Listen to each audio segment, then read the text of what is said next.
Осы жылдың сәуір айында Шымкентте бопсалады деген күдікпен 2007 жылдан бері іздеуде жүрген ағайынды Қырықбаевтардың бірі Алмаз Оқсықбаев ұсталды деген хабар тарады. Бұған дейін ол халықаралық іздеуде болған. 2012 жылы оны Біріккен Араб Әмірліктерінде ұстап алған деп хабарланған. Алайда тәртіп сақтау ұйымдары оны елге әкеле алды ма, ол белгісіз болып қалды. Ол өз еркімен 30 сәуірде Қазақстанға ұшып келіп, Шымкент әуежайында қабылданып, Тараздағы уақытша ұстау изоляторына қамалды.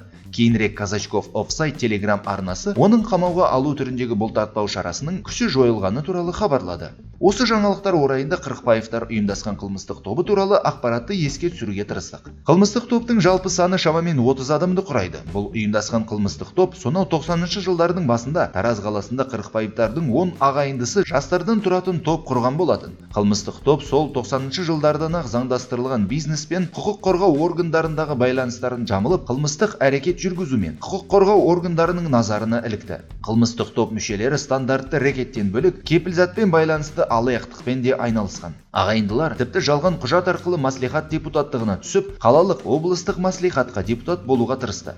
Полицейлердің мінездемесі бойынша ең үлкен қауіп төндірген 10 ағайындының кенжесі Қайрат Қырықбаев еді. Ол топтың әскери қанатына басшылық етіп, барлық қылмыстық істерге жетекшілік етті. Ал оның үлкен ағалары тасадан әрекет жасаған.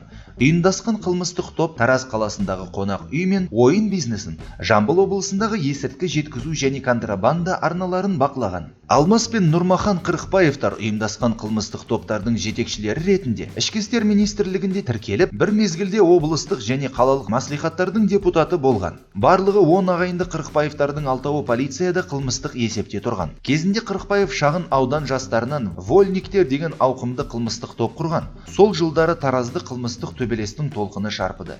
2001 жылы Вольниктерге қарсы тұрған Кировский ұйымдасқан қылмыстық тобымен байланысы бар 20 жастағы Талғат Артықбаевты Айтиев көшесіндегі Ариран дәмханасының маңындағы тұрған үйдің кіреберісінде атып өлтірген. Оған 35 оқ атылған көрінеді.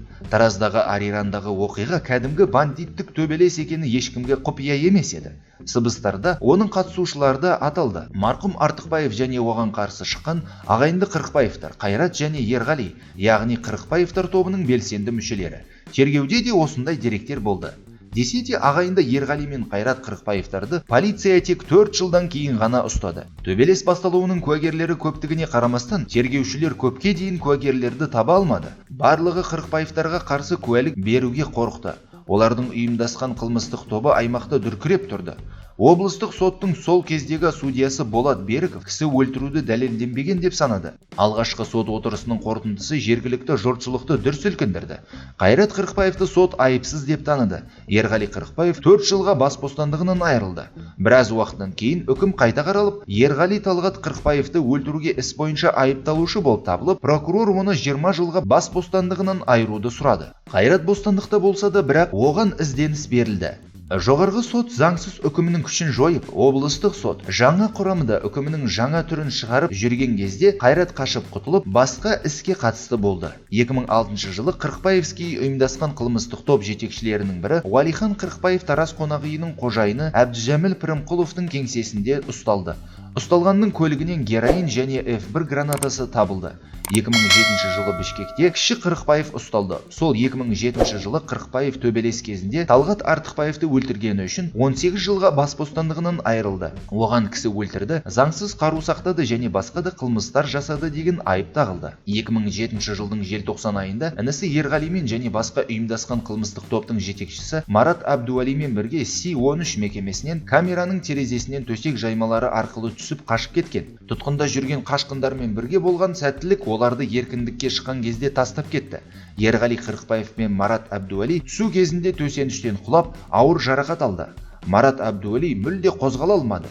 Қырықбаевтар оны тергеу изоляторының қабырғасында қалдырып, Әбдуалиді полиция ұстап алып ауруханаға жеткізген.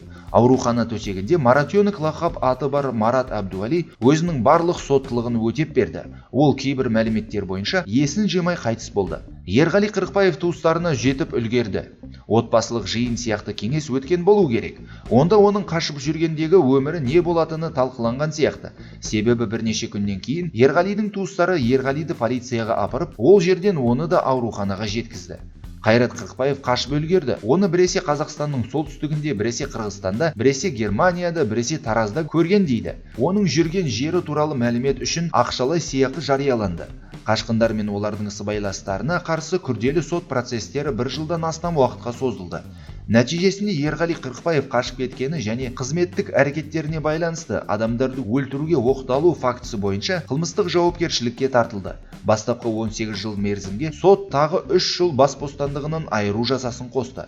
Қашып кетуге көмектескені және кісі өлтіруге оқталғаны үшін Нұрғали Қырықбаев ұсталып қылмыстық жауапкершілікке тартылды. Ол 11 жылға бас бостандығынан айырылды. 2012 жылы жазда Алматыда полицейлер 4 жылдан астам мемлекетаралық іздеуде жүрген қылмыстық топ жетекшісін Қайрат Қырықбаевты Жамбыл облысы ішкі істер департаменті ұйымдасқан қылмысқа қарсы күрес басқармасы, ішкі істер министрлігі криминалдық полиция комитетінің ЮРУБОП, Алматы қаласы ішкі істер департаментінің Арлан бөлімшесі және Алматы қаласы бойынша КМДБ-ның жедел уәкілдері бірігіп ұстады. Бір адамды ұстау үшін осындай күшті тұтқын тобының құрылуы кездейсоқ емес. Ағайындылардың ең кегжесі Қайрат Қырықбаев ең үлкен қауіпті көрсетті. Ашулы, кекшіл, ойланбастан өлтіруге дайын. Полиция оны осылай сипаттайды. 2013 жылдың ақпанында Қайрат Қырықбаев 26 жылға бас бостандығынан айырылды. Ол кезде қылмыскер бауырластардың көбісі түрмеде болатын. Ерғали Көкшетауда, Нұрғали Қызылордада, Уәлихан Қарағандыда. 2012 жылдың 4 маусымында Біріккен Араб Әмірліктерінде Интерполдың көмегімен топтың миы Алмас ұсталды. Ол Дубайда отбасымен өз үйінде тұрған екен. Балалары жергілікті орыс мектебінде оқыған. Полицейлер сол кезде оның экстрадициялануын күтіп отырған.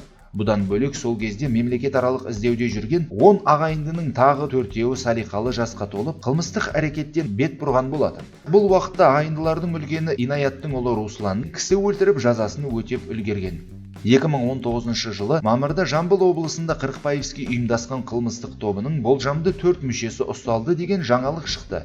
Бұл туралы Қазақстан Республикасының ұлттық қауіпсіздік комитетінің баспасөз қызметінде хабарланды. Баспасөз қызметінің мәліметінше ұсталғандар физикалық күш көрсетеміз деп қорқытып, облыс кәсіпкерлерінің бірінен ақша бопсалаған. 21 мамырда кәсіпкер талап етілетін ақшаны алған 2 бопсалаушы қылмыс үстінде ұсталды. Сот оларды қамауға алу туралы санкция берді. Кейінірек, яғни 23 және 24 мамырда ұйымдасқан қылмыстық топтың мүшелері болып табылатын бопсалаумен айналысқан тағы 2 адам ұсталды.